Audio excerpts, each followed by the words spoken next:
Hello everyone, welcome back to Newsroom. I'm Chella Smith. This is your Middle East U.S. entertainment news here on YouTube.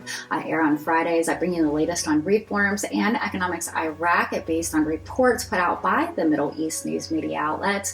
I do this weekly review and it's based off my interest. Last week we talked about the Bismaya residential project funded by the Saudis, strengthening the quantitative and price monetary policy tools and managing the public liquidity. Iraq ranking fourth among the Arab countries in terms of industrial outputs. We talked about the central bank was supposed to give companies that are committed to the banking standards by compliance. And the US dollar exchange rate against the Iraqi dinar experienced a decline last week on the Central Stock Exchange. The budget law number 13 and the Quran on fire. Make sure you're subscribed and turn those notification bells on so when I'm live or have an early release show, you're in the know. And don't forget to tap the like button so others like yourself can find us. Now let's take a look at this week's headlines. I'm having a little problem with my mic here. Let's see if we can get this straight. Al Samira News reports Readins Bank announced today, Friday, an increase in the shares of citizens traveling from the dollar currency. The bank stated in a statement that based on the government's directive and instructions, the Central Bank of Iraq, in promotion the stability of currency prices in the markets, Readins Bank announced the increase in the shares of traveling citizens from the dollar currency by 3,000 per month, starting from Sunday, the 9th of July. The bank stressed the adoption of electronic platforms in sales of dollars while maintaining the previous instructions issued by the bank, which includes the citizens' deposits of cash, amount in Iraqi dinars from the designated branches that were determined in advance, and the receipt of the dollar for the travelers from the banks. The outlet in Baghdad International Airports no more than 3 days before the date of travel. Okay, here we go. This is much better. Shafak News reports the value of the U.S. dollar plunges by over 1,000 dinars against the Iraqi dinar in markets of Baghdad and Erbil, the capital of the Kurdistan region. According to Shafak News agency correspondents, the dollar rate dropped as the Al Khaifa and Al Hirthia main exchange in Baghdad closed, reaching 147,600 dinars per $100. This stands in stark contrast to the morning rates, which were 148,850 dinars per $100. Our correspondents pointed out that both the buying and selling rate in local currency exchange stores in Baghdad experienced a decline. The selling price settled at 148,500 Iraqi dinars, while the buying price stood at 146,500 dinars for every $100. Similarly, in Erbil, the dollar also witnessed a decrease. The selling rate among to 147,525 dinars for every $100, while the buying rate stood at 147,475 dinars per $100. Shafak News has a lot to say about the oil ministry and how they confirmed on Thursday that the ministry is working to achieve self-sufficiency in gas during the next 5 years, referring to the launch of 2 rounds of license to explore oil and gas fields in this regards.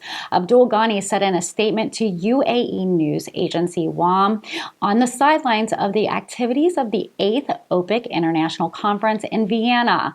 The first licensing round includes more than 10 oil and gas fields in western Iraq, and the second includes 13 fields and exploratory sites on the western borders, which will enable Iraq to produce more than 1,500,000,000 cubic feet of gas.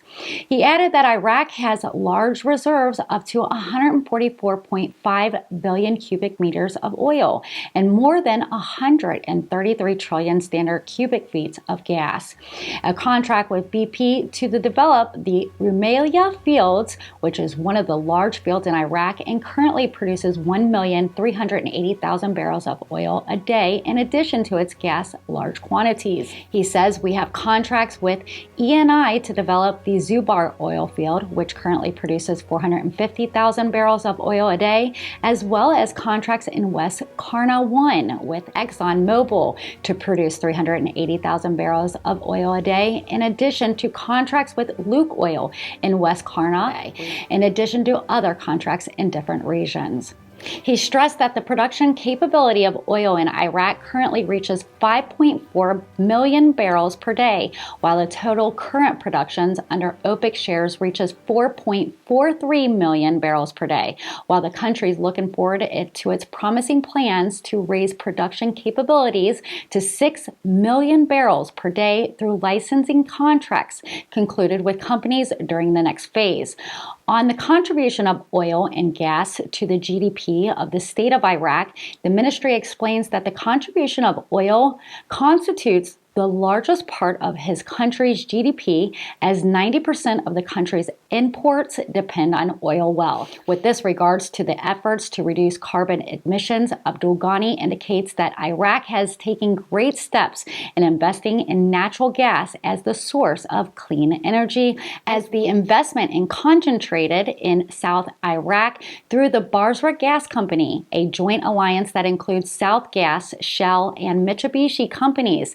And since it's established, it has been able to implement promising projects led by Basra NGL projects, which include the investments of 400 million cubic feet of gas. He added the first phase of the project was opened last May with the capability of 200 million cubic feet of gas, while the second phase of the project is expected to be completed by the end of the year 2023, contributing to reaching 400 million cubic feet of natural gas. Vacations are over. Shafaq News reports the Iraqi Council of Representatives is scheduled to resume its regular sessions on July 13th after the end of the legislative holiday. A law MP told Shafaq News that the legislative recess of the House of Representatives began after the approval of the general budget law of Iraqi state and ends on July 13th. At the dawn of Monday, June 12th, the House of Representatives voted on the 3-year federal budget law 2023, 2024, and 2025 for the Iraqi state after discussions within the Parliament Dome that lasted nearly 5 days. The value of this year's budget is 197,828 billion Iraqi dinars, about $152.2 billion, with a total deficit of 63 trillion dinars equaling to 48.3 billion. S4D Walter reports Samir al-Nasari's advisor to the Association of the Iraqi Private Banks confirms during his participation in the strategy workshops to join the World Trade Organization, which was held jointly and in the cooperations with the Ministry of Commerce, trade unions, federations, and organizations of the private sector. Al-Nasari says that one of the most important returns and benefits achieved by the financial and banking systems in Iraq from the Iraq's ascension to the full membership in the World Trade Organization is regularity in the global financial system in accordance with the standards of financial service liberations, entering the circle of financial globalization and exchanging experiences with the member countries in the field of modern electronic banking technologies and financing and developing small and medium enterprises. Al-Nasari pointed to the new transitional phase of the banking sector according to the government, in particular paragraph 7 of Article 12, which emphasizes the empowerment, development, and reforms of banks in order to contribute to investments and developments in accordance with the plans and adoptions of the central bank, which it works to include in the next strategy, which adopts a national lending strategy, the establishment of leadership banks for social developments, supporting for youth entrepreneurs, low-income companies, the establishment of money and business centers, the establishment of loan-guaranteed companies, control of safety of foreign trade, the access of foreign currencies to the real beneficiary, and regularity of standards of global financial systems.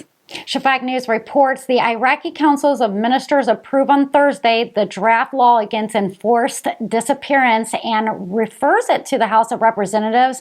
And while it's directed the formation of committees to determine priorities in the draft law sent to Parliament, it issues instructions for the loans of Readins initiative. The Prime Minister's media office said in a statement that the Prime Minister Mohammed Shia al-Sudani chaired the 27th regular session of the Council of Ministers, which is the second session held during the week to compensate for last week's session, which was not held because of Eid al-Adha holiday. The session witnessed a discussion of the latest developments in the general situation in the country, discussing the most prominent economic and service files, which meet the requirements of the government's programs, as well as deliberating on the topics of the agenda and issuing decisions and recommendations thereon. During the session, the Prime Minister directed the formation of the committees to determine priorities in the draft law sent to the House of Representatives and have priority in approval, providing that the committees complete its work within a maximum period of 2 weeks. And you've been watching Newsroom Weekly Review. I'm Chella Smith, your Middle East U.S. entertainment news on reforms and economics Iraq. I bring you the latest Dinar news without having to keep up with all the different outlets. I'm here on YouTube every Friday, so don't forget to subscribe and turn those notification bells on. If you like my content, you can always leave a thumbs up. If you really like my content, you can always seed a super chat or super thanks in the comment section below. Well, it looks like Iraq is talking about banking reforms finally. This is great news for Iraq. Again, thank you for being a subscriber, and thank you for visiting Newsroom Chella Smith for your trusted Dinar news. I'll see you guys next week. Take care. Make sure you join us Fridays, 4 p.m. with Newsroom Updates with Chella Smith Entertainment News.